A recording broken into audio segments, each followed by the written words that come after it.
Hello students, now we are gonna start our course.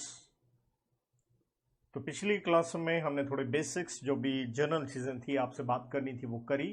आज हम अपना कोर्स स्टार्ट करने जा रहे हैं और हमने हल्का सा आपको हिंट दे भी दिया था। We are going to start from other laws और थोड़ी फ्रेशनेस के लिए मैंने कहा था नेगोशिएबल इंस्ट्रूमेंट एक्ट अच्छा रहेगा, वो हम पहले स्टार्ट करते हैं। तो हम स्टार्ट करने जा रहे हैं राइट। आप मेरे साथ लिखिए। देखिए मैंने क्लियरली आपको लिखने का तरीका बताया था, रजिस्टर, व्हाइट पेज और अपने रजिस्टर को हॉरिजॉन्टल जिसे कहते हैं लैंडस्केप की तरह कर लीजिए। तो पेज चौड़ा मिलेगा आपको तो वो ज़्यादा बेहतर होगा। लेंथ वाइज मत देखिए, जैसे नॉर्मली हम रजिस्टर पे काम करते हैं वैसे मत, उस ढंग से मत लिखिए। तो let's start with guys.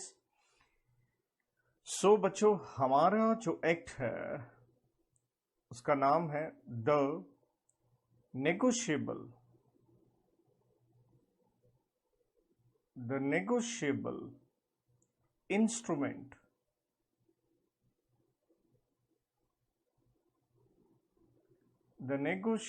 instrument Act of 1881। देखिए बच्चों, बड़ी सिंपल सी बात है, एक्ट कानून 1881 ईयर है, राइट। तो दो शब्द बचते हैं, नेगोशिएबल एंड इंस्ट्रूमेंट। तो जब भी कोई एक्ट होता है उसका नाम है, उसका टाइटल है, टाइटल मींस हेडिंग। तो सबसे पहले उसका देखना चाहिए हेडिंग ऐसा क्यों है। जैसे नॉर्मल आप देखिए जीवन में, हम हमेशा फिल्म देखने जाते हैं तो पहले नाम पूछते हैं, किसी व्यक्ति से मिलते हैं नाम पूछते हैं, क्योंकि नाम से ही तो पहचान है। सेम वे हर कानून का एक नाम होना चाहिए।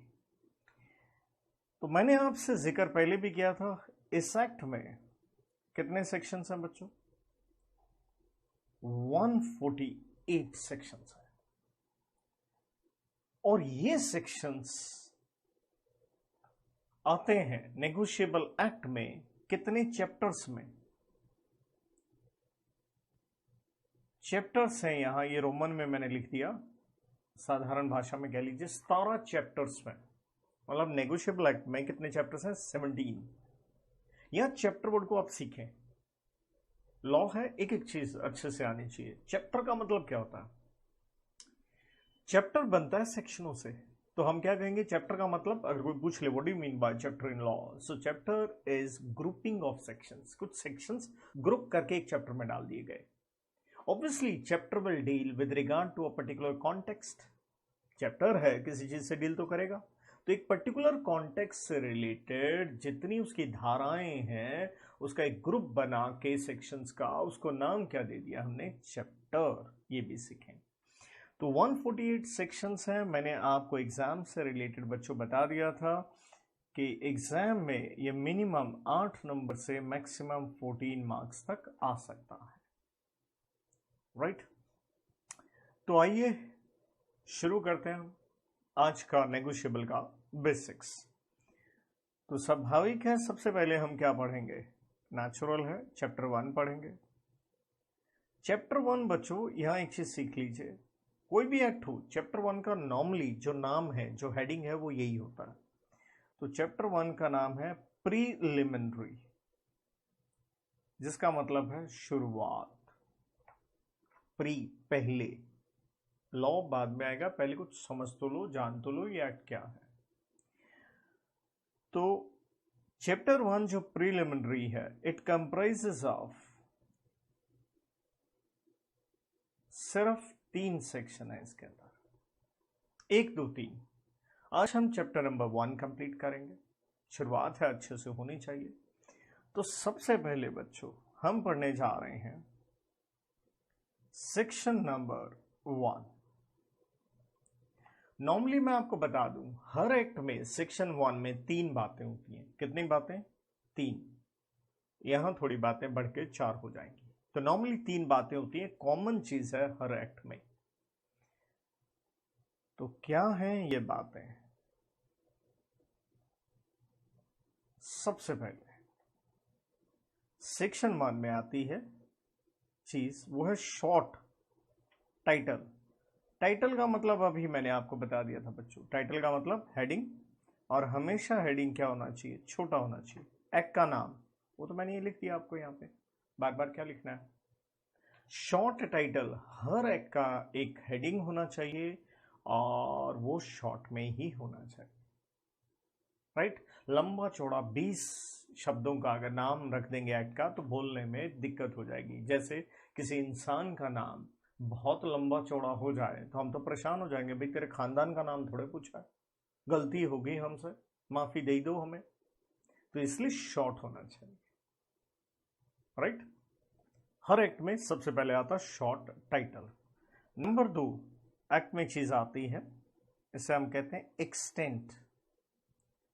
एक्सटेंट का मतलब होता है बेटा ज्यूरिसडिक्शन। जैसे कई बार आप अगर ट्रेवलिंग पे निकले हो तो आपने देखा होगा बोर्ड लगे होते हैं, the jurisdiction of Haryana state comes to an end. यहां पे हरियाणा की सीमा समाप्त होती है और दिल्ली की सीमा आरंभ होती है, ऐसा कुछ मैसेज आपने पढ़ा हो। ऐसे ही जो एक्ट होते हैं, जो कानून होते हैं, उसका एक दायरा है, एक एरिया है। लेकिन मैंने आपसे क्लियरली शेयर किया था हमारे सीए इंटर के कोर्स में जो एक्ट्स हैं वो सारे के सारे कॉन्स्टिट्यूशन के मुताबिक यूनियन लिस्ट के आते हैं, सेंट्रल गवर्नमेंट ने बनाए हैं। तो स्वाभाविक है सेंट्रल गवर्नमेंट ने जो लॉ बनाया है वो कहाँ एप्लीकेबल होगा? पूरे भारतवर्ष में। इसलिए आप आसान शब्द से कह सकते हैं एरिया, ये कानून कहाँ कहाँ लगेगा। तो ये स्टेट लेवल तक सीमित नहीं है, पूरे देश के लिए है। तो इसलिए यहां आंसर क्या है? Entire India, entire India. और ये चीज भी मैंने आपसे जिक्र कर लिया था कि भाई जम्मू कश्मीर में पहले कुछ कानून नहीं लगा करते थे, अब तो लगने स्टार्ट हो गए, वो भी थोड़ा सा आपको पता होना चाहिए, राइट? तो ये कानून हमेशा से एंटायर इंडिया पे पहले भी लगता था, अब भी लगता है। देयर आफ्टर बच्चों, कमेंसमेंट, कोई भी कानून बना तो उसकी एक डेट तो होगी आरंभ होने की, शुरुआत होने की, हैप्पी बर्थडे की। तो ऊपर ईयर से आपको पता चल गया ये एक्ट बना 1881 में। लेकिन ये एक्ट कमेंस कब होता है? इस एक्ट की कमेंसमेंट होती है बच्चों 1 मार्च। और यहां इंटरेस्टिंग चीज है 1882। सर वाई 1882 जब एक्ट 81 का है? बच्चों यहां एक चीज हम सीखेंगे और बाद में बहुत गहराई में आपको मैं सिखाऊंगा, वो क्या होता है। देखिए कानून है, सरकारें बनाती हैं, बना दिया उन्होंने 81 में, लेकिन उसके बाद उसे लागू किया जाता है कि हम एक शायद चीज बना देना, जैसे घर में खाना बन गया, खा थोड़े लिया आपने। सेम वे कानून बनाया 81 में, लेकिन उसको लागू किया गया 1 मार्च को। जैसे वो पुराने जमाने में आपने सुने हो ढोल नगाड़े बजाए करते थे, सुनो सुनो सुनो राजा का फरमान है ये। तो कानून लॉ बना, वो भी तो हमारे राजा प्रधानमंत्री सेंट्रल गवर्नमेंट की तरफ से आम जनता के लिए फरमान है कि हम ये कानून आप पे लागू कर रहे हैं 1 मार्च 1882 से। मतलब जो सरकार की तरफ से नोटिफिकेशन आती है कि किस दिन से लागू किया जाएगा, राइट?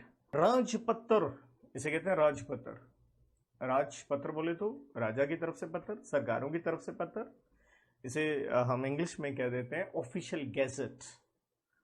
तो जब तक ऑफिशियल गैजेट राजपत्र में नोटिफिकेशन ना आ जाए, पुराने जमाने में तो बुनियादी होती थी, वही सुनो सुनो सुनो ढोल नगाड़े बजाते थे।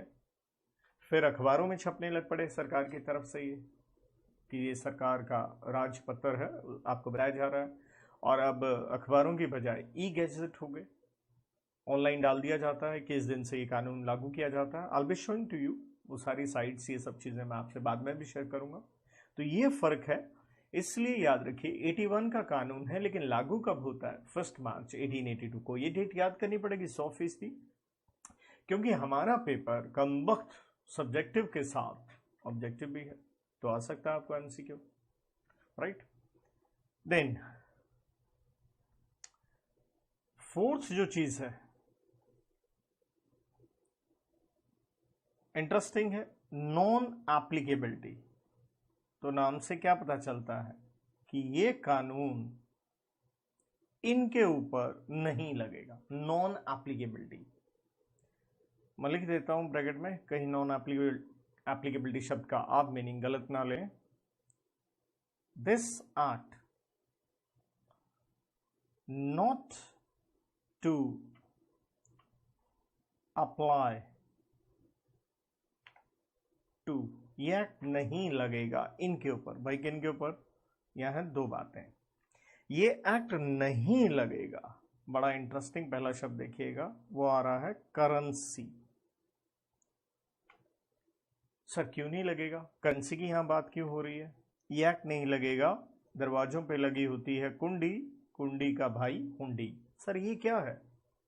बड़ा इंटरेस्टिंग है ये दो चीज। ये कानून दो चीजों पे नहीं लगेगा, एक करेंसी एक हुंडी। सर क्यों नहीं लगेगा? क्या है ये हुंडी? ये तो बड़ा ही अजीब सा विचित्र वर्ड एक लग रहा है। मैं आऊंगा इस पे, करेंसी पे आऊंगा, थोड़ी देर में आऊंगा, राइट।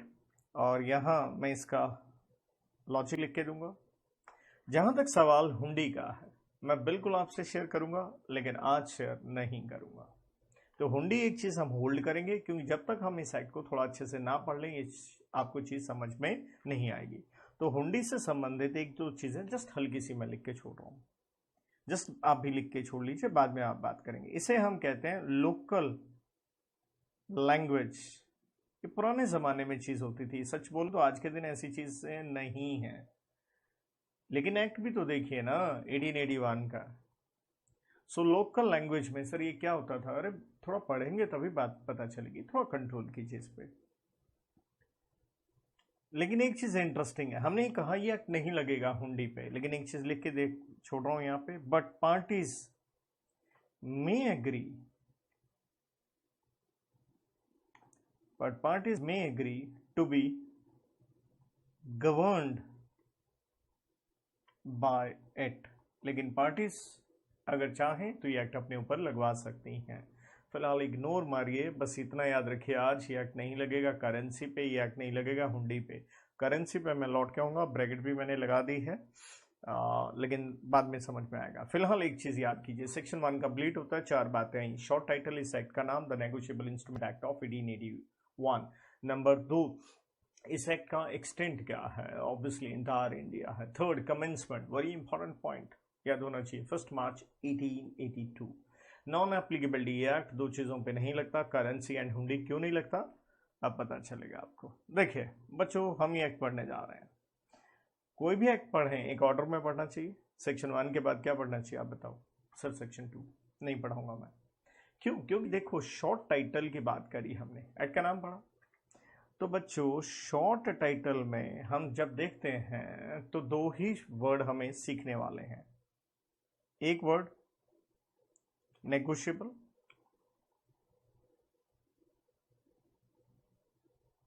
और दूसरा शब्द क्या है? इंस्ट्रूमेंट।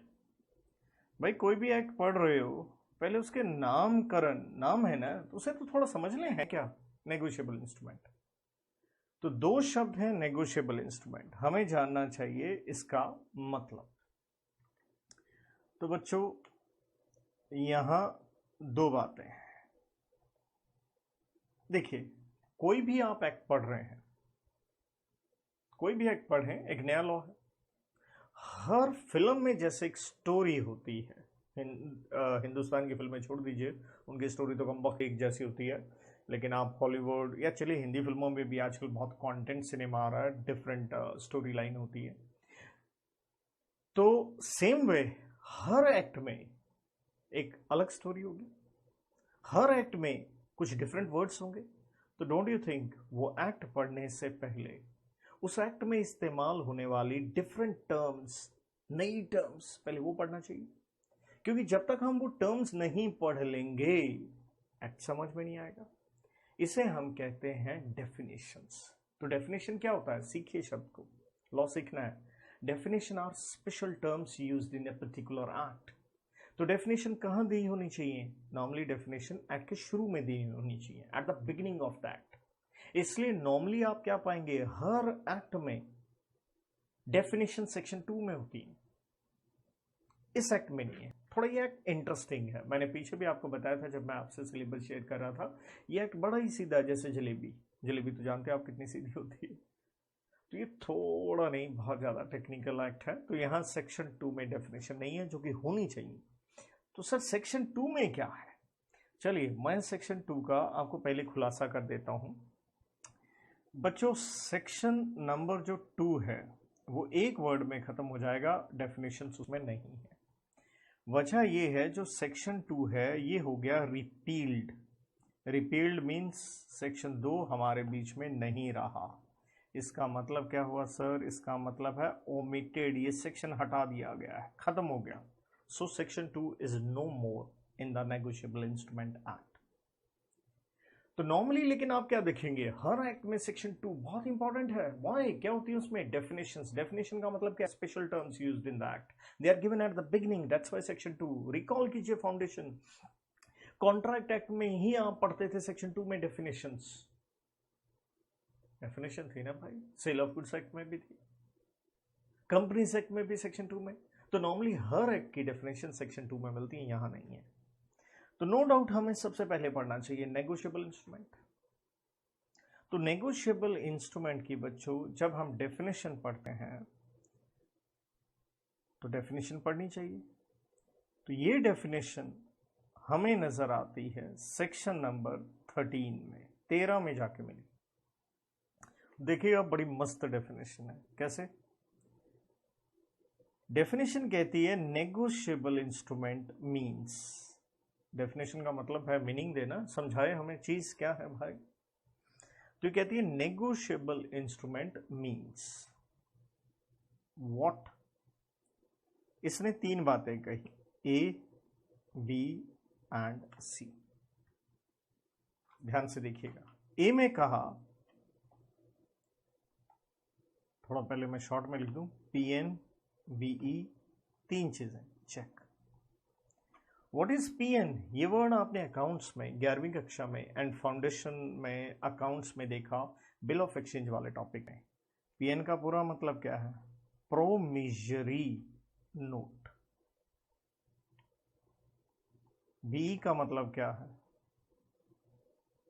Bill of exchange. अगला तो चेक लिखा ही है। ध्यान से बच्चों दिमाग लगाओ, डेफिनेशन खत्म हो गई। आई रिपीट, डेफिनेशन खत्म हो गई। सेक्शन 13 यहां पे आके खत्म होता है। नेगोशिएबल इंस्ट्रूमेंट का मीनिंग क्या आपको समझ में आया? किसी को कुछ भी नहीं आना चाहिए। तो बदतमीज है डेफिनेशन। मैं तो इसे डेफिनेशन ही नहीं मानता, क्योंकि मैं कहता हूं ये नेगोशिएबल इंस्ट्रूमेंट का तुमने मीनिंग नहीं दिया, बल्कि नेगोशिएबल इंस्ट्रूमेंट की क्लासिफिकेशन दी है, टाइप्स बताई हैं। एक तरह से आपने 3 नेगोशिएबल इंस्ट्रूमेंट बताए, promissory note, bill of exchange and what? Cheque. इससे तो हमारा पर्पस सॉल्व नहीं होगा। हाँ, अब चीज क्या है, मैंने आपसे जिक्र किया होगा कि बच्चों सी के एग्जाम में क्या आपको सेक्शन याद होने चाहिए? क्या उससे एक्स्ट्रा नंबर मिलते हैं? क्या सेक्शन ना लिखो तो नंबर कटते हैं? तो ऐसा कुछ नहीं है। आपको कंटेंट आना चाहिए, सेक्शन नहीं आता तब भी चल जाएगा। लेकिन मैं कहता हूं लॉ का सब्जेक्ट है, सेक्शन के साथ ही आनंद की प्राप्ति होती है। तो मैं पूरी कोशिश करूंगा आपको सेक्शन भी याद हो। अब वो याद रखने का तरीका क्या है? बच्चे मुझसे पूछते हैं सर इतने इतने सेक्शन आप कैसे याद रख लेते हो? वो तरीका सब चीजें आपसे बताऊंगा। अब देखिए, क्या हमें नेगोशिएबल इंस्ट्रूमेंट का मीनिंग समझ में आया? Not at all. 3 चीजें पता चली इसके अंदर आती हैं। तो प्रोमिसरी नोट मैं बता दूं, ये हम लोग पढ़ेंगे सेक्शन नंबर 4 में। बिल ऑफ एक्सचेंज पढ़ेंगे सेक्शन नंबर बच्चों 5 में। शॉर्ट में लिख रहा हूं सेक्शन को एस से। एंड चेक को, अच्छा चेक के आगे एक सेकंड रुकिएगा, क्योंकि मुझे एक वर्ड लिखना भी है, इसलिए चेक का सेक्शन मैं इस तरफ लिख रहा हूं। ये हम पढ़ेंगे सेक्शन नंबर 6 में। तो इस तरह से सेक्शन याद होते हैं, जैसे भी कोई वर्ड आ जाए, तो जैसे ये वर्ड आए मैं सेक्शन बार बार लिख देता हूं तो मुझे याद हो जाते हैं। यही ट्रिक आप अपनाएं। मैं ना भी लिखूं, अगर वो सेक्शन हमने पहले किया हो आप लिखो साथ में। इसलिए लिखने से, अच्छे नोट्स बनाने से जितना ये सब्जेक्ट अच्छे से होगा, ये प्रिंटेड नोट्स, फोटोएं दिखाना, मैं यहाँ दुनिया भर की आपको फोटोएं दिखा सकता हूँ, कार्टून बना के ये वो हम कर सकते हैं, उस सिवाय दिखावे के कुछ नहीं है। Right, this is called old school thought. एक बिल्कुल सही तरीके से जो पढ़ने का अंदाज है वही मैं आपके लिए फॉलो कर रहा हूं। इसका बेनिफिट क्या है? आपकी लिखने की प्रैक्टिस बनती है, आपकी टाइम मैनेजमेंट फॉलो होती है। क्योंकि एग्जाम में दिक्कत क्या आती है? सर पेपर तो अच्छा हो गया, 20 नंबर का हुआ नहीं। भाई क्यों नहीं हुआ? सर टाइम नहीं रहा। तो ये भी समस्या है, तो इसलिए नोट्स बनाइए। अब चेक के आगे मैं 2 शब्द जरूर लिख रहा हूं, मैं अभी उसका मीनिंग नहीं समझाऊंगा। चेक पेबल टू बस चेक लेके चलिए आप। दो चीजें, चेक पेबल टू बेरर और order. Cheque payable to bearer और order, the word is bearer, BEARER, और ऑर्डर। सर ये क्या है? एज आई सेड, ये हम कल पढ़ेंगे, आज नहीं। आज सिर्फ ये पकड़ लो, सेक्शन 13 में नेगोशिएबल इंस्ट्रूमेंट में तीन बातें आई, promise note, bill of exchange, cheque, और ये तीनों आते हैं सेक्शन 4, 5, 6 में। एंड चेक के आगे एक वर्ड जरूर इंटरेस्टिंग लिखा, पेबल टू बेरर और ऑर्डर। क्या होता है बेरर और ऑर्डर हम देखेंगे बाद में बेटा जी। लेकिन बुरी बात क्या दिखी हमें? हमें नेगोशिएबल इंस्ट्रूमेंट मीनिंग तो पता नहीं चला। इसलिए जब हम लॉ पढ़ते हैं ना, लॉ बनाने वाले ने तो बना दिया और बनाने के बाद निकल गया। 1881 में अंग्रेज थे, बना के निकल गए ऊपर। अब क्या पूछे भैया कैसा डेफिनेशन बनाए हो तुम, हमें तो समझ में ही नहीं आया। तो इसलिए अब देखिए, यहां से अंदाजा लगाइएगा मेरे पढ़ाने का। मैं ही कहता हूं बिल्कुल जीरो से स्टार्ट करें। कोई भी चीज पढ़ते हैं उसको खोद डालो तो वो याद हो जाएगी, समझ में आ जाएगी, रूह में बस जाएगी। क्यों? क्योंकि हमने दिल लगाया भाई उसके ऊपर। ये मीनिंग है और ये मेरी तरफ से है, ये कोई लॉ में लिखा नहीं है। तो मैं मीनिंग को दो भाग में ब्रेक कर रहा हूं। ऐसा क्यों? क्योंकि दो शब्द हैं, एक नेगोशिएबल और दूसरा शब्द नेचुरल है, इंस्ट्रूमेंट। तो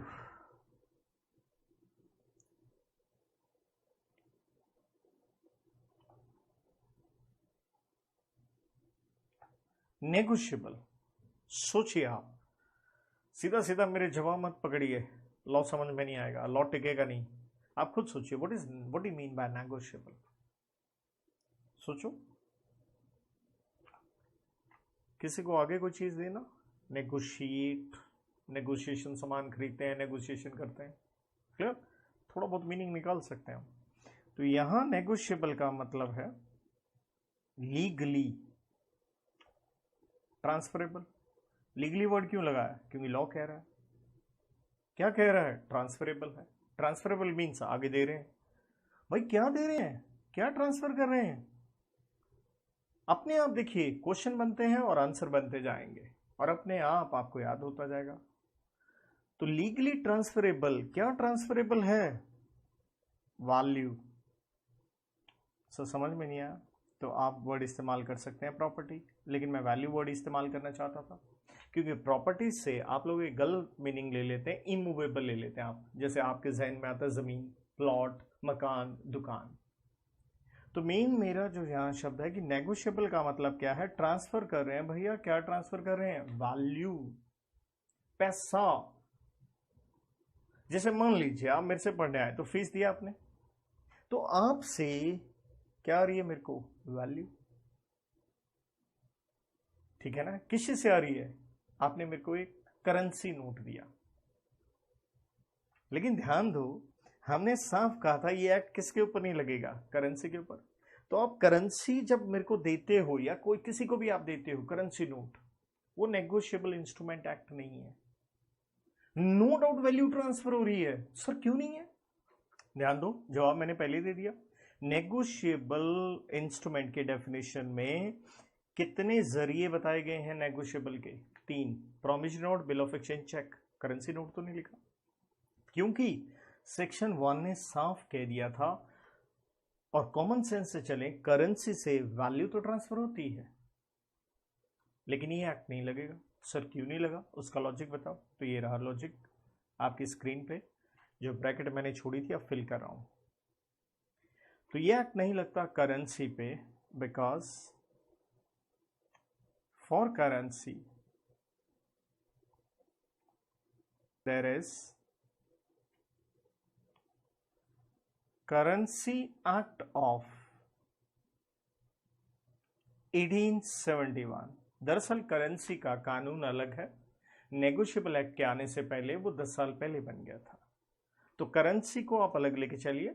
करेंसी में देखिए, करेंसी जो नोट्स हैं वो भी आते हैं, चाहे 10 का हो, 20 का हो, 100 का हो, 50 का हो, 500 का हो, 2000 का हो, कॉइन्स भी आते हैं। लेकिन इस एक्ट में करेंसी की बात नहीं है, ये बहुत इंपॉर्टेंट आप समझ लीजिए। तो सर नेगोशिएबल में आप कह रहे हो वैल्यू हम ट्रांसफर कर रहे हैं, तो ध्यान दो, अगर आप फीस अपनी चेक से देते हो तो वैल्यू तो ट्रांसफर हो रही है ना, मिल रही है ना मेरे को, लेकिन उस पर करेंसी एक्ट नहीं लगा, कौन सा एक्ट लगा? Negotiable instrument act. तो इसलिए नेगोशिएबल का मतलब है लीगली ट्रांसफर करना। क्या ट्रांसफर करना? Value, property. लेकिन जब हम ट्रांसफर करेंगे खूबसूरत चीज अपने आप क्रिएट होती है, वो क्या? नेचुरल है, कोई ना कोई लोग इन्वॉल्व होंगे इस ट्रांजैक्शन में, राइट? तो हम क्या कहेंगे? From one person to another, value transfer हो रही है तो एक आदमी से दूसरे आदमी को जाएगी। तो यहीं से एक पॉइंट बन गया, पार्टीज, वो भी क्लियर हो गया, दो होंगी। तो इन पार्टीज का नाम क्या रखें? आप सोचो, एक आदमी वैल्यू दे रहा है, दूसरे को वैल्यू मिल रही है, सोचो क्या नाम रखें? तो जो वैल्यू दे रहा है आप नाम रख दीजिए उसका transferor, normal English, no rocket science. और जिसको वैल्यू मिल रही है उसका नाम क्या रख दीजिए आप? Transferee. Simple, law is nothing but common sense. जो वैल्यू दे रहा है ट्रांसफरर, जिसे मिल रही है ट्रांसफरी। तो नेगोशिएबल हमने क्या देखा? लीगली ट्रांसफर कर रहे हैं। क्या ट्रांसफर कर रहे हैं? Value, property from one person to another, that is from transferor to transferee. अब आता है इंस्ट्रूमेंट। इंस्ट्रूमेंट का मतलब सोचो क्या होना चाहिए? तो नॉर्मली इंस्ट्रूमेंट को हम थोड़े इक्विपमेंट से ले लेते हैं मीनिंग, कि स्क्रू ड्राइवर, प्लायर, प्लास वगैरह, नहीं वो नहीं यार। तो इंस्ट्रूमेंट का यहां मतलब है बच्चों डॉक्यूमेंट। तो वैल्यू ट्रांसफर हो रही है किससे? जरिया क्या है? डॉक्यूमेंट है। चेक एक डॉक्यूमेंट होता है। और डॉक्यूमेंट मत भूलिए साहब, डॉक्यूमेंट हमेशा किस में होते हैं? राइटिंग में होते हैं। लेकिन आजकल मैं आपको बता दूं, हर जगह जहां शब्द राइटिंग है उसके अंदर ई मीन्स इलेक्ट्रॉनिक ट्रांसफर को भी हम राइटिंग के अंदर ले लेते हैं, क्योंकि आजकल राइटिंग वाले काम इलेक्ट्रॉनिक फॉर्म में होने लग पड़े। तो इसलिए जो इंस्ट्रूमेंट होना चाहिए वो डॉक्यूमेंट होना चाहिए। डॉक्यूमेंट राइटिंग में होता है, लेकिन एक चीज मैंने साथ में सिखा दिया आपको, इलेक्ट्रॉनिक फॉर्म भी इसी का हिस्सा होने लग पड़ा है। अब ध्यान दीजिएगा, हमने कहा वैल्यू मिलेगी ट्रांसफरी को, राइट? तो यहां से हम एक छोटी सी चीज निकालते हैं, तो हम कहेंगे ट्रांसफरी टू गेट वैल्यू। तो ये चीज तो ठीक है भाई, ट्रांसफरर से ट्रांसफरी को वैल्यू मिलेगी, पैसा मिलेगा। इफ, बेटा हमेशा समझ लीजिए, इफ का मतलब होता है कंडीशंस। तो यहां कंडीशन देखिए, इफ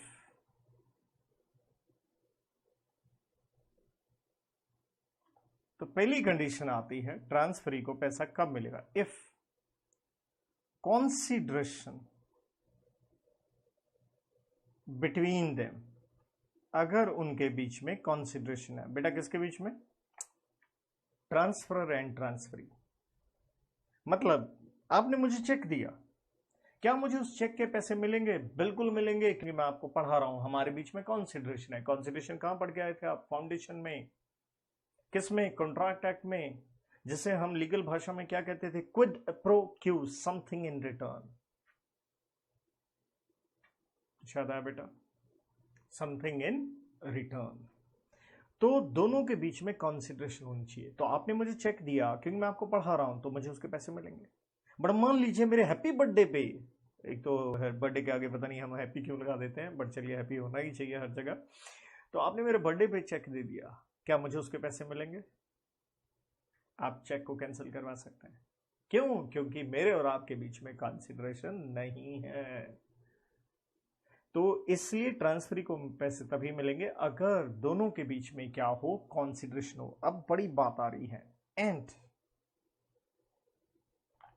ट्रांसफरी, ट्रांसफरी को मैं थोड़ा शॉर्ट में लिख रहा हूं यहां पे, ट्रांसफरी एक्टिंग, ये फिल्म की एक्टिंग नहीं है, इन गुड फेथ। देखिए गुड फेथ के लिए हम जो लीगल वर्ड बेसिकली इस्तेमाल करते हैं उसे हम ये कहते हैं बोनाफाइड। तो आपको आसान वर्ड भी आना चाहिए, आपको लीगल वर्ड भी आना चाहिए। बोनाफाइड इसका मतलब क्या है, ध्यान से समझना। आपने मुझे चेक दिया, आपने मुझे चेक दिया, मैंने चेक लिया, मैं हुआ ट्रांसफरी। तो मैंने जब चेक लिया, किससे लिया? मेरे स्टूडेंट से। क्या मैं आपके ऊपर डाउट करूंगा ये चेक आप किसी का चुरा के लाए हो? नहीं ना।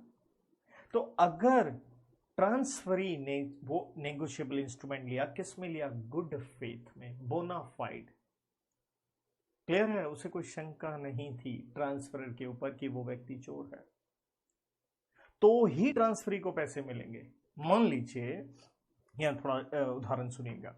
मान लीजिए ए बी दो मित्र हैं, और बी जो है, आप मेरे स्टूडेंट हो, इधर मैं हूं सर। लेट्स से बी मेरा स्टूडेंट है, ए उसका फ्रेंड है। बी इसके घर गया, यहां से एक चेक चुरा लाया, और वो चेक इसने मेरे को दे दिया। तो बी हुआ ट्रांसफरर, मैं कौन हुआ? ट्रांसफरी। तो प्रश्न, क्या मुझे पैसे मिलेंगे? तो आप कहेंगे बिल्कुल नहीं मिलने चाहिए, क्योंकि सर आपको पैसे मिलने का मतलब है एक नुकसान। द आंसर इज मुझे पैसे मिलेंगे। सर क्यों?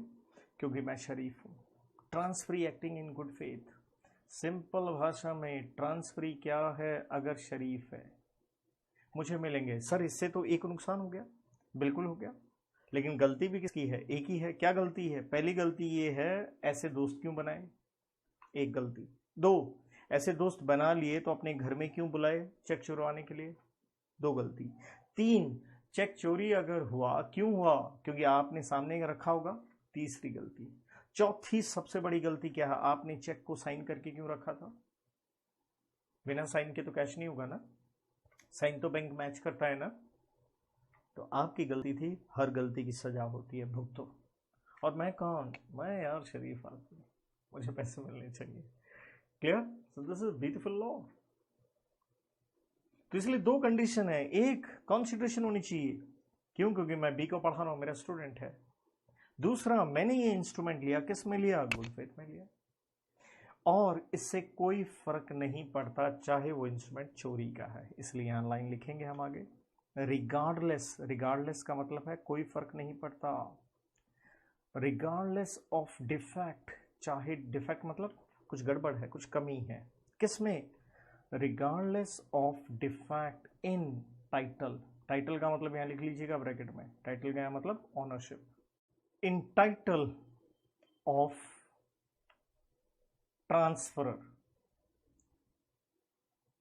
कहने का मतलब है, अगर यहां लिख लीजिए ब्रैकेट में टाइटल के साथ, लिखे जरूर, कंफ्यूज हो जाएंगे। Because English is the most बदतमीज लैंग्वेज बेटा। कैसे?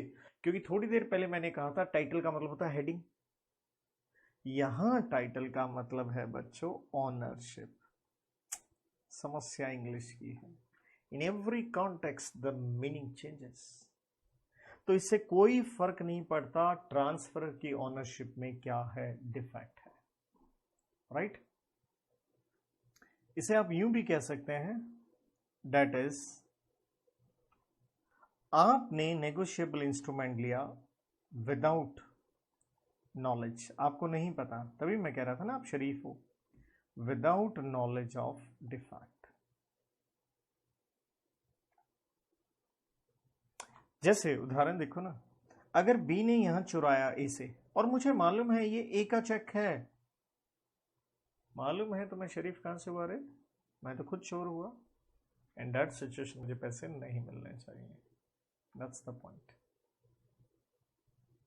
तो यहां नेगोशिएबल इंस्ट्रूमेंट का डेफिनेशन और मीनिंग हमने कंप्लीट किया under section 13। Negotiable instrument means promise note, bill of exchange, cheque, either payable to bearer और ऑर्डर। प्रॉमिस नोट पढ़ेंगे सेक्शन 4 में, बिल ऑफ एक्सचेंज 5 में, चेक 6 में पढ़ेंगे। मीनिंग दिया, नेगोशिएबल मींस लीगली ट्रांसफरेबल। क्या? वैल्यू प्रॉपर्टी, किससे? From transfer to transferee, but transferee to get value, दो conditions, if there is consideration between them and he is acting in good faith, that is not having any knowledge of defect in the title of transferor, right बेटा? और instrument का मतलब bye document in writing. तो इस तरह से हमें याद होना चाहिए। क्लियर? तो बच्चों सेक्शन 13 पढ़ा, सेक्शन 1 पढ़ा, 2 भी पढ़ लिया, क्योंकि इसके अंदर कुछ था ही नहीं, सेक्शन 2 हमारे बीच में नहीं रहा, मर गया। अब ये छोटा सा ही हम पढ़ेंगे सेक्शन नंबर 3। इसी पेज पे देखिए, पहला पेज चल रहा है मेरा, सेक्शन 3, इंटरप्रिटेशन क्लॉज। देखिए, इंटरप्रिटेशन का मतलब होता है मीनिंग निकालना, क्लॉज का मतलब टर्म। भाई किसका मीनिंग निकालना? बैंकर। तो यूं कह लीजिए सेक्शन 3 में एक तरह से बैंक की डेफिनेशन दी गई है, बैंक को ही बैंकर कह देते हैं। क्लियर? तो सेक्शन 3 कहता है बैंकर टू इंक्लूड, बड़ा अब अच्छे से समझना। सेक्शन 13 में हमने पढ़ा नेगोशिएबल इंस्ट्रूमेंट मींस। तो कई बार जो टर्म्स होती हैं, इसे हम डेफिनेशन कहते हैं, कई बार डेफिनेशन स्टार्ट होती है मींस से, कई बार किससे स्टार्ट होती हैं? To include. हम छोटी छोटी कुछ चीजें ही साथ के साथ सीखेंगे जरूर बच्चों। बैंकर टू इंक्लूड, बच्चों बड़ा जबरदस्त वर्ड आ गया, क्योंकि डेफिनेशन के कौन से वर्ड से स्टार्ट हो रही है? To include. अब ध्यान देना एक चीज, ये वर्ड लिखा है मैंने मींस, कहां देखा आपने? सेक्शन 13 नेगोशिएबल इंस्ट्रूमेंट में। सेक्शन 3 में आप वर्ड क्या देख रहे हो? ये शॉर्ट में लिख दिया मैंने, टू इंक्लूड, देख रहे हो आप? यहां एक चीज सीख लो, बाद में लिखवाऊंगा आपका हैंड रिटन। अगर कोई डेफिनेशन मींस से स्टार्ट हो रही है, इसका मतलब है जिसने लॉ लिखा उसे कहते हैं ड्राफ्टर, ड्राफ्ट किया जिसने, ऑथर कह लो, राइटर कह लो देसी भाषा में। जब वो मीन्स वर्ड लिख रहा है, इसका मतलब है वो मैसेज देना चाहता है मेरी तरफ से लॉ का सिर्फ एंड सिर्फ यही मीनिंग है। तो ऐसी डेफिनेशन को हम कहते हैं कंप्लीट, हम कहते हैं एग्जॉस्टिव, मतलब जो लिखा है बस वही मीनिंग होगा, उसमें कुछ और ऐड नहीं हो सकता। लेकिन जब वो डेफिनेशन में वर्ड लिख जाता है इंक्लूड, तो वो एक मैसेज दे रहा है आपको शब्दों से, भाई मुझे भी डेफिनेशन समझ में नहीं आ रही, भाई मैं इंक्लूड लिख रहा हूं, इसका मतलब है इसके अंदर ये भी आ जाएगा, लेकिन भाई कुछ और भी आ सकता है। तो ऐसी डेफिनेशन को हम कहते हैं extensive. Extensive means it's scope can be enlarged. तो एक एक वर्ड लॉ में मीनिंग है, हर एक शब्द का मीनिंग है, जस्ट एक वर्ड डिफरेंट हो जाए सिचुएशन बदल जाएगी। जैसे जज अगर कहे कातिल को टू बी हैंग्ड, लेकिन आगे एक वर्ड लगाना जरूरी है, टिल डेथ। अगर टिल डेथ वर्ड ना हो तो उसका वकील आएगा, हैंग करोगे, वो उसे उतरवा लेगा नीचे, कहेगा देखो जज ने क्या लिखा है, टू बी हैंग्ड, कहीं ये तो नहीं लिखा टिल डेथ। एक एक वर्ड का, इसी के पीछे तो वकील कोर्ट में लड़ाइयां करते हैं। इसलिए लीगल फील्ड में बहुत ज्यादा, अगर मनी की बात करें, कमाने की बात करें तो है। इसलिए देखिए मैं आपको एक नॉलेज और दूं, एज ए सीए आप भी केसेस लड़ सकते हैं। कहाँ? ट्राइब्यूनल में। ट्राइब्यूनल मैंने आपको बताया था क्या है, they are as good as courts. उसके लिए मैंने आपको शब्द क्या कहा था? Special court. इसे हम कहते हैं क्वासी जुडिशियल बॉडी, कोर्ट जैसी ही है वो। तो आप भी कल केसेस फाइट कर सकते हैं, तो आपको थोड़ा लॉ पढ़ने का समझ में आना चाहिए। तो बैंकर में जैसे इंक्लूड वर्ड आया तो हम क्या पाएंगे यहाँ पे? हमें दिखेगा डेफिनेशन थोड़ी सी इसी तरह की नेचर की है कि मीनिंग स्कोप बढ़ाया जा सकता है। जैसे देखिए यहाँ क्या लिखा है, एनी पर्सन, कहता कोई भी आदमी बैंक हो सकता है, बस आपको काम बैंक वाला करना है, एक्टिंग एज बैंकर। तो कोई भी, तो कोई स्पेशल मीनिंग तो दिया नहीं गया। लेकिन सेकंड बात खूबसूरत कही गई, and any post office. Sir post office bank थोड़े होता है, वो तो चिट्ठी वगैरह के लिए होता है, नहीं होता है। And any post office saving bank, मैं बता दूं पोस्ट ऑफिस में भी सेविंग बैंक की सुविधा मिलती है। जैसे आपने इकोनॉमिक्स में पढ़ा होगा, 3 तरह के अकाउंट होते हैं, current account, saving account, term deposit. Bank post office में सिर्फ एक है, सेविंग अकाउंट। मैं बता दूं मेरा खुद का है, चेक बुक भी है मेरे पास।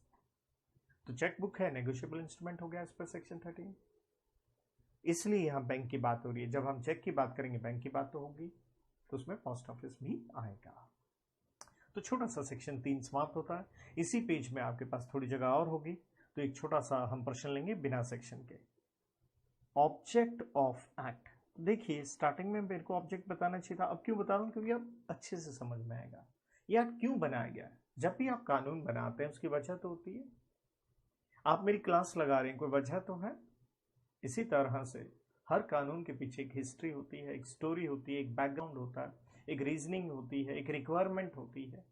ये क्यों बनाया गया? आइए मैं लॉजिक बताऊं।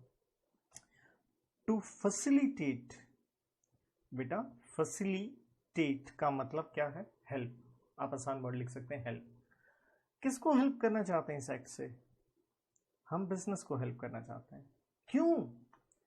बेटा जितना बिजनेस होगा उतनी एक्टिविटी होगी, इकोनॉमिक एक्टिविटी होगी, प्रोडक्टिविटी होगी। और आप इकोनॉमिक्स के भी स्टूडेंट हैं। Income is generated during production process.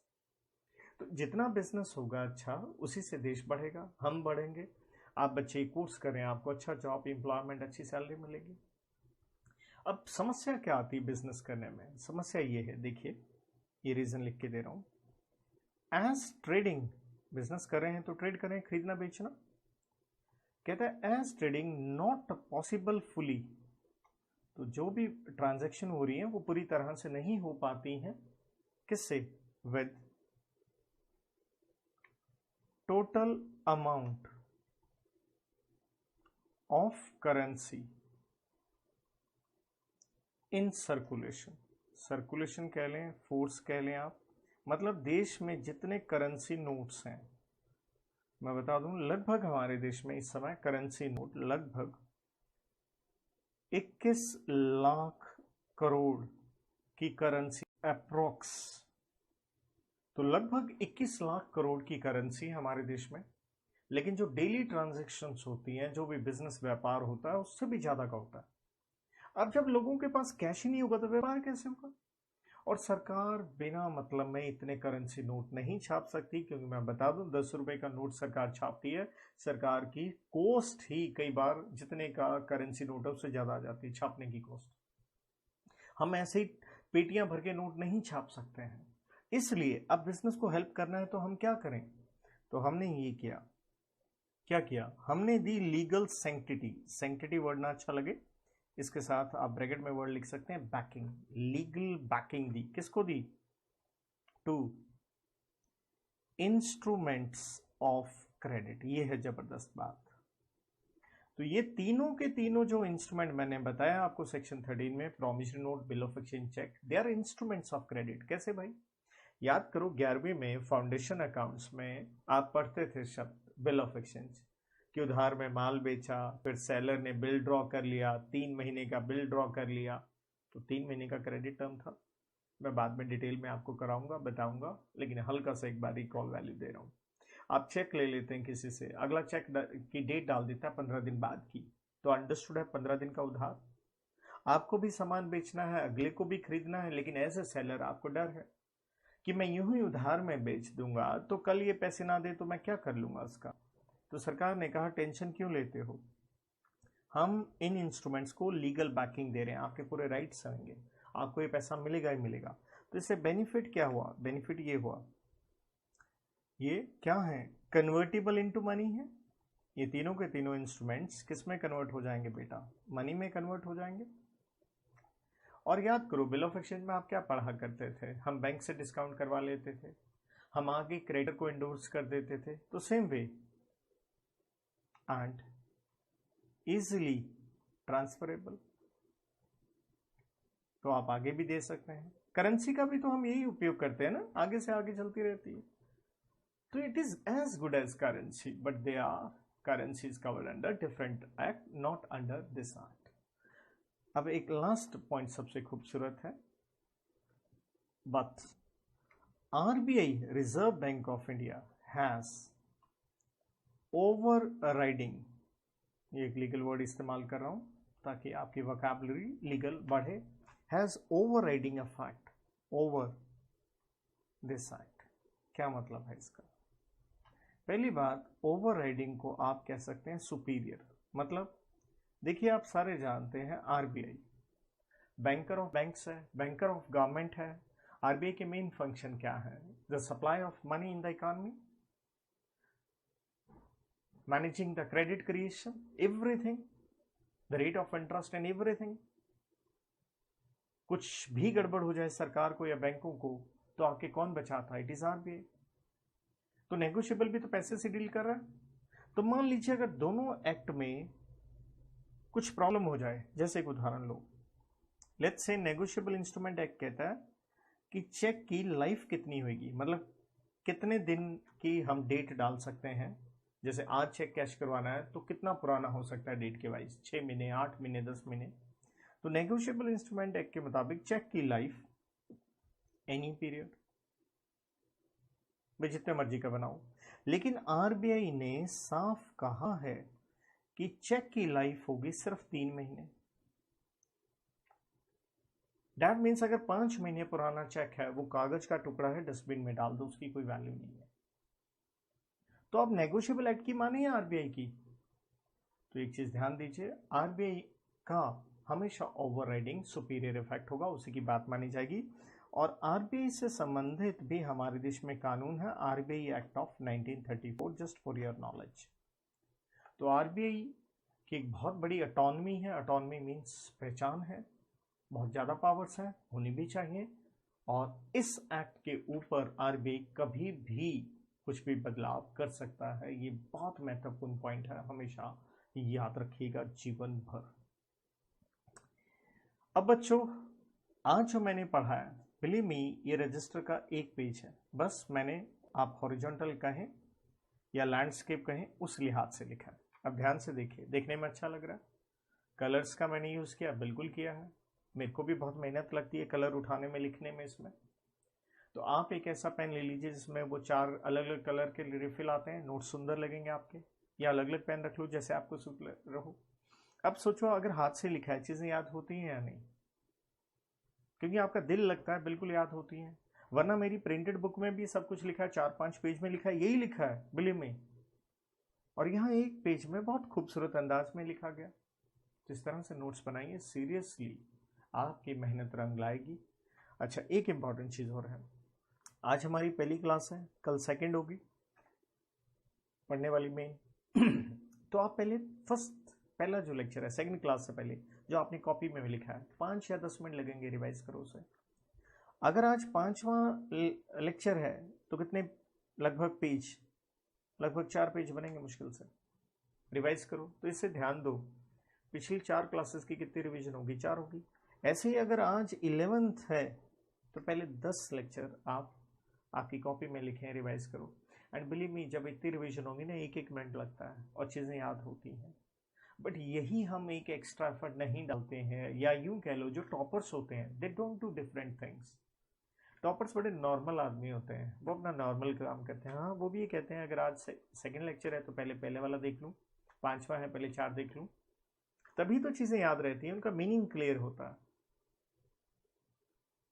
Right. और जो ऐसा नहीं करता है तो फिर दिक्कत तो आती है बेटा, फिर यूं भी लगता है टीचर पता नहीं क्या पढ़ा रहा है। तो कहीं ना कहीं जब हमें खलिश है, कमी है हमें, राइट, तो सबसे पहले हमें अपने ऊपर सुधार करना है। आई होप सो आप इस बात को गांठ बांधेंगे और इस तरह से काम करेंगे। डाउट हो, मैंने पहले बोल दिया था, फोन नंबर भी दिया था, please feel free to have a word. तो अभी मैं आपसे अलविदा लेता हूँ। Thank you, God bless.